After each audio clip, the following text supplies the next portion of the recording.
Então, o capítulo de hoje é o capítulo 6, do Cristo Consolador. E os itens são os itens 1 e 2, o jugo leve. Então, como começa, né, essa passagem? Essa passagem é o momento em que Jesus fala para a multidão, e para uma multidão que precisava de consolo, ou seja, ele vai falar, assim como ele falou no passado, é como se ele estivesse falando para cada um de nós aqui, né?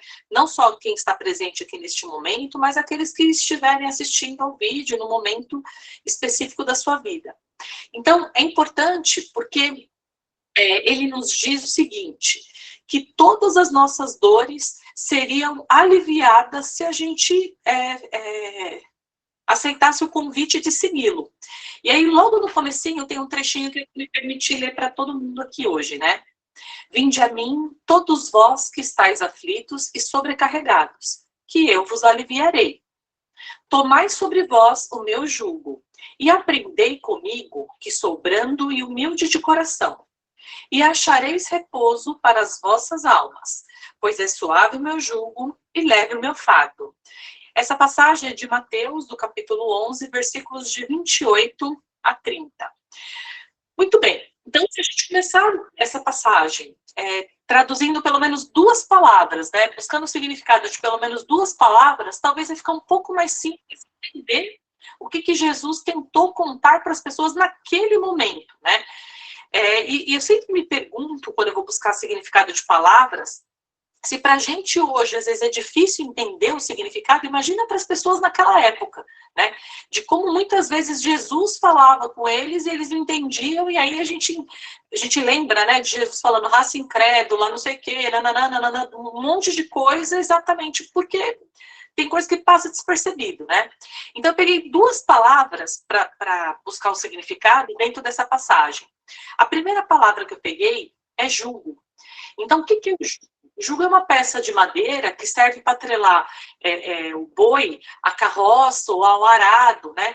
E esse jugo, ele faz com que o boi ele consiga ser ali conduzido. E dentro dessa passagem, o jugo é usado exatamente dentro dessa questão da condução, né? Então ele fala que o jugo será suave, ou seja, a condução será suave, né? E o fardo, que é o volume que se carrega. Então, no finalzinho do que eu li para vocês, estava escrito assim, ó, pois é suave o meu jugo e leve o meu fardo. E aí, Jesus, nessas primeiras palavras, ele tenta mostrar para cada um de nós que o nosso fardo pode ser mais leve, né? Que se a gente se entregar a Jesus, se a gente seguir o seu evangelho, as palavras que ele deixou para nós, a condução da nossa vida, ela vai ser uma condução bem mais suave, os nossos caminhos serão mais suaves, ou seja, eu tento imaginar, por exemplo, quando a gente está dirigindo, que você faz assim aquela curva brusca. Então, é aquela coisa, você não precisa viver a vida dessa maneira, né? Você pode fazer um negócio mais suave, se programar um pouco mais. Então, é um pouco disso, né? De tentar entender que se eu buscar esse ensinamento de Jesus ao longo da minha vida, realmente as minhas manobras vão ser mais suaves e tudo aquilo que eu acho que de alguma maneira pode ser um fardo pesado para mim, ele se torna leve. Por quê? Porque aí eu não olho só para o fardo, mas eu olho o que aquilo está trazendo de benefício para mim. O que eu posso aprender com isso, né? Então, tem certamente algum tipo de aprendizado para eu estar vivenciando aquilo, né? Para eu estar com aquele fardo ali, por exemplo, nas minhas costas. No dia a dia, ao longo da nossa vida, a sociedade ela cobra muito da gente para que a gente faça as coisas, para que a gente tenha as coisas.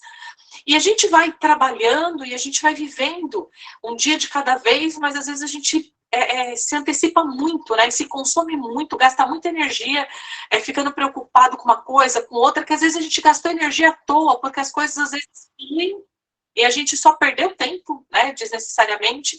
Mas a gente esquece, por exemplo, nesse meio de ter, de fazer, a gente esquece de ser. E ser é algo muito importante para cada um de nós, né? É importante que a gente busque dentro de nós trabalhar essa essência, né? E o que seria, por exemplo, trabalhar essa essência? De uma certa forma, a gente buscar equilibrar os nossos pensamentos, serenar os nossos pensamentos, buscar ao longo do nosso dia a dia uma parada, um momento para que a gente faça conexão com o Criador. Então, por exemplo, é muito comum, já que foi falado aqui pelo Júlio, né, das escolas de médiuns, e óbvio que assim, todo mundo que fez escola de médiuns dentro do X vai super recomendar, porque é um momento de muito crescimento, a gente conhecer, né, um pouco da doutrina, a gente conhecer a história de Jesus, os apóstolos, enfim. Mas o que é muito gostoso a gente tentar entender? Que quando a gente para ao longo do nosso dia e a gente busca essa conexão com o Criador, não precisa ser fazendo Ave Maria e Pai Nosso. Às vezes é aquele momento que você fecha o olho e você fala, me ajuda. Ali a gente consegue sentir a presença divina, né? Então é muito importante que a gente dê atenção para isso. É lógico que antes de dormir, quando você faz uma oração, quando você acorda, quando você está indo trabalhar, por que agora há pouco a gente falou do Evangelho no lar? Porque é importante que a gente tenha ao longo da nossa vida esses momentos para que a gente use os ensinamentos do Evangelho de Jesus. Aí sim a gente consegue entender, por exemplo, o que seria o jugo suave, o fardo leve. Porque aí eu estou usando os ensinamentos de Jesus. Eu estou tentando aplicar na minha vida, no dia a dia. E em momento nenhum foi dito para nós que seria fácil. E claro que não vai ser fácil. Por quê? Porque se para a gente que está dentro da doutrina é difícil, imagina para quem não está. Então, assim, é importante que cada um aqui procure fazer a sua parte, sem necessariamente esperar que o próximo faça, né? Então, a gente precisa fazer a nossa parte de alguma maneira. Na própria sequência dessa passagem, Jesus dirige, né, aos corações aflitos, a cada um de nós, né, ali, e aí vem a reflexão, quem de nós, por exemplo, aqui hoje, poderia levantar a mãozinha lá e falar, não, eu nunca tive um momento de aflição, eu nunca precisei da ajuda. Aliás, se fosse fazer uma pesquisa rápida aqui, provavelmente a maior parte das pessoas que estão aqui chegaram à doutrina espírita, ou chegaram ao Irmão X, ou qualquer outra casa espírita, pela dor, não pelo amor. Quando a pessoa chega pelo amor, aí você fala, poxa, que bacana. Mas até nesse momento, em algum momento de dor, às vezes a gente encontra exatamente esse consolo, esse equilíbrio ao abrir, por exemplo, o Evangelho. É aquele trechinho que você lê que às vezes esclarece, porque a gente quer resposta muito rápida, muito imediatista. E não é assim que funciona, né? Às vezes a gente precisa olhar e vivenciar aquilo que está acontecendo para entender que as coisas que passamos têm um motivo, uma razão de ser, né? Para que aquilo tudo ali tenha uma causa. Agora, uma coisa que é fato, a gente aprende dentro da doutrina espírita que, e isso, né, uma das lições que são mais trabalhadas dentro dos cursos também, como é importante a gente revisitar as nossas ações, e isso diariamente. E quando a gente faz esse processo de revisitar as nossas ações, ali a gente consegue, por exemplo, identificar que não adianta eu esperar colher maçã se eu plantei limão, se eu plantei laranja. Então é importante perceber isso, né? Ao mesmo tempo que eu também tenho que parar, olhar o que deu certo, aprender com o que deu certo, olhar para o que deu errado, aprender também com o que deu errado, e a todo momento a gente pode reconstruir a nossa história. A gente pode criar um novo caminho, uma nova rota. E isso daí é algo muito importante para cada um de nós. Por quê? Porque isso faz com que a gente observe as nossas ações e faça com que a gente aproveite ainda mais, né, cada uma delas. Então, cada coisa que acontece com a gente, cada lição que acontece com a gente, ela traz uma marca. E às vezes, dependendo da situação que a gente vive, bate aquela insegurança, né? De falar, poxa, mas será que Deus gosta de mim? Será que Jesus é mesmo meu irmão? Será que ele pensa em mim? Então, assim, claro que sim, né? Mas a gente precisa só pensar numa coisa. Às vezes as coisas acontecem conosco para que a gente possa se fortalecer. E esse fortalecimento, esse amadurecimento, ele é importante, porque às vezes a gente se encontra numa zona de conforto. E se deixar, a gente vai ficar nessa zona de conforto uma vida toda, uma existência toda. E a gente vai desperdiçar a oportunidade, por exemplo, de estarmos aqui. Então é importante que a gente pense nisso, né? Quando tiver nossa vida de ponta cabeça, uma pergunta que normalmente a gente faz e não quer ouvir a resposta correta, né? Mas, o bem existe? Claro que existe. Ele está aí, né? Eu só preciso parar, serenar meu pensamento e me conectar a esse bem. Então, assim, tudo que acontece conosco tem uma razão de ser. E lógico, de novo falando aqui, né, por essa passagem, todas as vezes que eu pego o evangelho e que eu me fortaleço com esse evangelho, que eu trabalho a minha fé, eu vou conseguir vencer todos os obstáculos. Quando eu era criança, e assim, bem criança, eu lembro de entrar no salão do Vale dos Lírios, aquele salão principal onde tem a palestra, e uma placa me chamou a atenção. Silêncio é uma prece.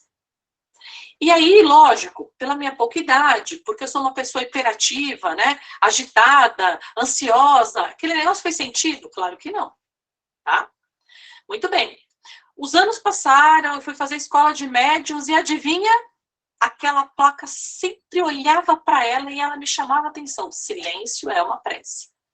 Aí, saí da escola de médiuns do Vale dos Lírios, fui finalizar no Irmão X e adivinha que plaquinha tinha no Irmão X? O silêncio é uma prece. E eu pensava, gente, por que eles precisam colocar essa placa sempre? E eu pensava, mas por que silêncio é prece? Para mim, prece era Ave Maria e Pai Nosso. Era tudo que eu tinha aprendido em outra filosofia religiosa, enfim, mas não fazia sentido para mim. Os anos passaram, fiz muito curso, enfim.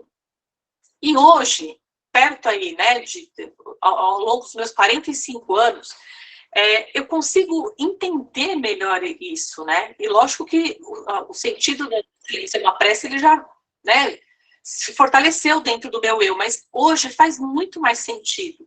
Porque, veja, às vezes é naquele momento que a gente fica em silêncio que a gente consegue, às vezes, alcançar o nosso pensamento, né? Fazer o nosso pensamento alcançar, às vezes, uma lembrança. Aquela lembrança traz um sentimento e, às vezes, vem alguém à nossa cabeça.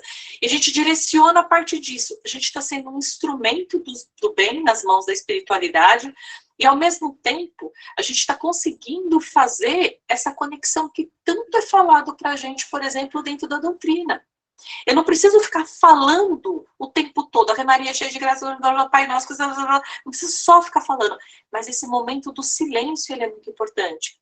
De quando a gente está em algum lugar, você olhar para alguma coisa, às vezes é uma flor, é um mar, é o pôr do sol, é o nascer do sol. Não importa o que acontece, mas é aquilo que te faz com que a gente tenha, né, essa conexão com o Criador. Então, isso é muito importante. Por isso que o nosso fardo, ele pode se tornar bem mais leve, né? E Jesus, ainda nessa passagem, ele fala, vinde a mim todos vós que estáis fatigados, porque eu vos aliviarei. Ou seja, a gente precisa acreditar, a gente precisa trabalhar essa fé dentro de nós. E a gente precisa trabalhar essa fé em momentos bons, em momentos com dificuldade. A importância que cada um de nós tem aqui de olhar para aquilo que acontece conosco, né? E de ter a certeza de que tudo isso que acontece conosco tem uma razão de ser. Eu posso não saber nesse momento, mas algumas respostas, elas aparecem. E não é em outra existência, é nessa mesmo, né? Porque às vezes tem gente que fala, nossa, eu devo ter pecado muito para ter tudo isso que eu tenho. Não, às vezes é coisa de agora. A gente põe culpa no passado porque a gente não quer olhar as coisas bobas e tolas que a gente faz ao longo dessa existência, né? Quando eu estava preparando a palestra de hoje, apareceu uma anedota que é até interessante, de um homem, o fardo e a morte. Então, um senhor estava andando na rua e ele carregava um fardo muito pesado. E aí esse senhor com aquele fardo, ele já estava assim, final de dia, cansado pra chuchu. E aí ele pegou e falou, nossa, eu não aguento mais. Mas que vida é essa? Eu não consigo mais, eu carrego esse fardo faz muito tempo, esse fardo é muito pesado. E ele reclamou. Não que a gente faça isso, mas isso é o senhor lá, né? E aí ele reclamou. E aí ele falou, olha, se for para viver uma vida carregando esse fardo, eu prefiro que a morte venha aqui e me leve. De repente, aquela escuridão, parará, quem aparece? A morte. Aí ele soltou, né, imagina o susto dele, soltou o fardo no chão, a morte falou, você me chamou? Aí ele olhou para ela e falou, chamei sim, senhor. Aí ela falou, pois não, então pode falar. Ele falou, sabe, eu queria ajuda, porque eu, sem querer aqui, ó, meu fardo caiu, você pode me ajudar aqui, né, colocar nas costas? Aí a morte olha para ele meio desconfiada, vai lá, ajuda, ele coloca o fardo nas costas. Ela fala, mas era só isso? Ele, nossa, é porque me veio você que a cabeça. Pode ir, fica tranquila. Não precisa voltar tão cedo, tá tudo bem aqui comigo. E aí a morte vai embora. E aí, por que eu lembrei dessa historinha aqui para contar? Porque às vezes com a gente também é assim. A gente olha o nosso fardo e a gente às vezes reclama daquilo que a gente está passando, como se, nossa, nós fôssemos os únicos merecedores de uma vida, né, deliciosa. Mas a gente esquece de olhar as verdadeiras lições que a gente tira desses momentos, né? E quem aqui nunca olhou para trás e falou, nossa, nunca pensei que eu fosse conseguir dar conta e olha onde eu cheguei, olha como eu estou hoje.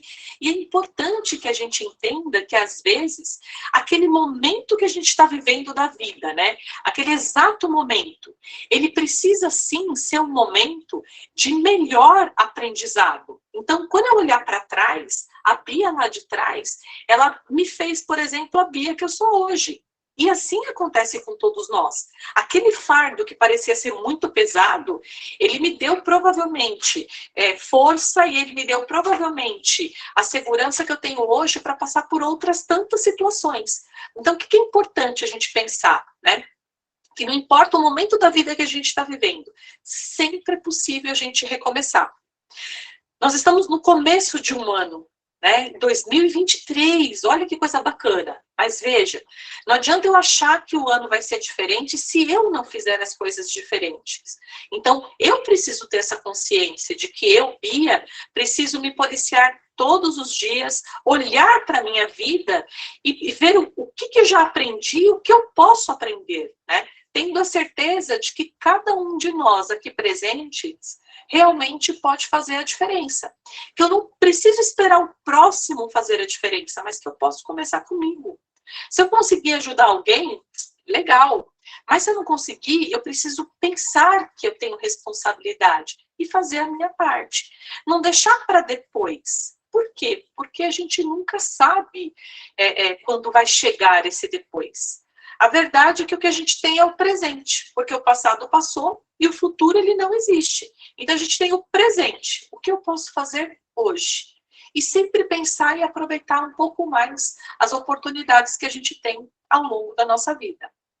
Júlio?